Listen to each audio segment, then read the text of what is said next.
Hi, everyone. Thank you all so much for being here today. My name is Ayati, and I'm from Tesoro High School in Southern California.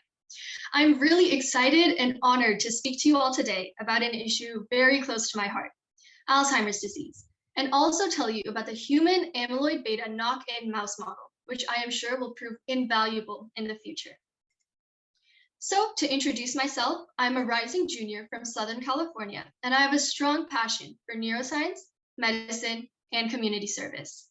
My biggest commitments include the Tesoro Medway Club, which I founded at my school to show students the infinite possibilities in medicine. I'm a volunteer for a research lab and also a volunteer for my local hospital. In my free time, I enjoy reading books, playing piano, drawing, and baking.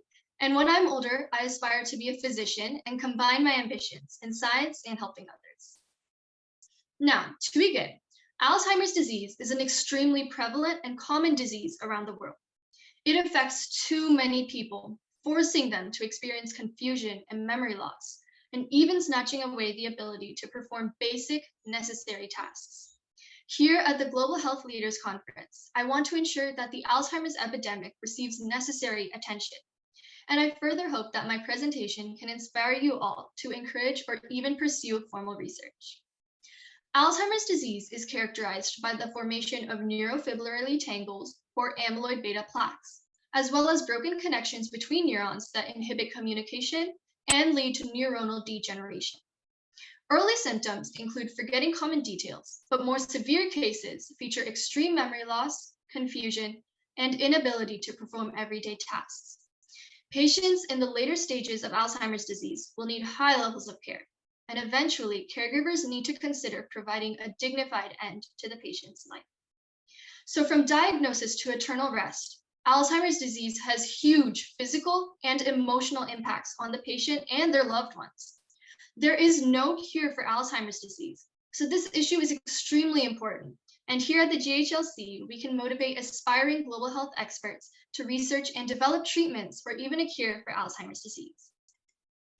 As you can see in this diagram, two changes that occurred during Alzheimer's are the formation of amyloid plaques and tau protein tangles. Amyloid beta plaques result from the breakdown of the larger amyloid precursor protein. This is a natural occurring protein. However, during Alzheimer's, it can accumulate into plaques as shown and interrupt cell activity. The next change shown in this diagram is the accumulation of tau protein tangles. In healthy neurons, microtubules help in the transportation of nutrients, and tau helps to bind and stabilize these microtubules.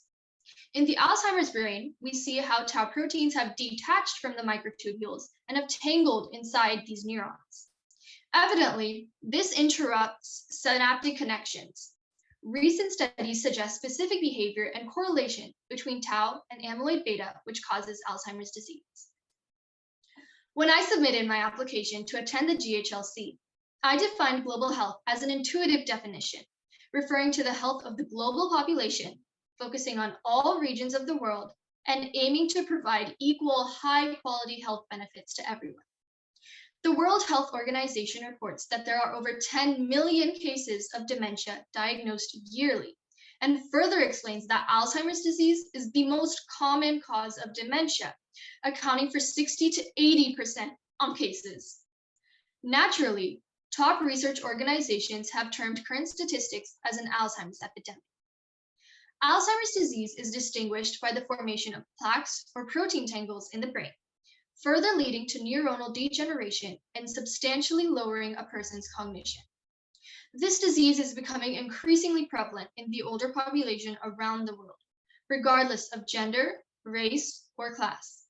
However, international treatment and equal access to proper care is significantly affected by social, economic, and geographical factors. There are two types of Alzheimer's disease. Alzheimer's disease can be caused by genetic or familial factors, but can also be sporadic, commonly known as late-onset Alzheimer's disease. As you can see in this graph, late-onset Alzheimer's disease accounts for 95% of Alzheimer's disease cases. However, most Alzheimer's disease models mimic familial Alzheimer's disease, which is only a small 5% of Alzheimer's cases. This brings me to one possible solution, the human amyloid beta knock-in mouse model. The significance of this model is that unlike most other models, it does not have a specific disease-causing mutation in its genes. Instead, it demonstrates the age-dependent changes that occur in late-onset Alzheimer's disease. The model works by changing just 3 amino acids in the mouse amyloid beta sequence to match that of the human wild type, where wild type refers to the natural and mutation-free human gene. In this way, the mouse amyloid precursor protein is humanized, and in the mouse we see decline in synaptic connections and plasticity, as well as inflammation similar to sporadic Alzheimer's disease in humans. So, the human A-beta knock-in model allows us to analyze late-onset Alzheimer's disease. But why is that so important? Well, animal models are invaluable when testing treatments and even cures. They give researchers an opportunity to perform in vivo studies, or studies within a living organism, as opposed to using computer simulations or cells in petri dishes. Animal models can feature underlying mechanisms of the disease, enabling researchers to strengthen their knowledge and surmise new theories. We also have the ability to manipulate certain factors or aspects of the model, further showing us what certain actions or habits could do to the brain during Alzheimer's disease. Finally, what can we do right here and right now to help lessen the effects of Alzheimer's disease? Well, you have all already taken the first step. By listening to this presentation, you are staying informed about the Alzheimer's disease crisis. You have the ability to make a difference in your local community, be it raising awareness, money, or advocating for your views. And in turn, 10 million people around the world will benefit. Thank you all so much for listening to my presentation. Here are my references.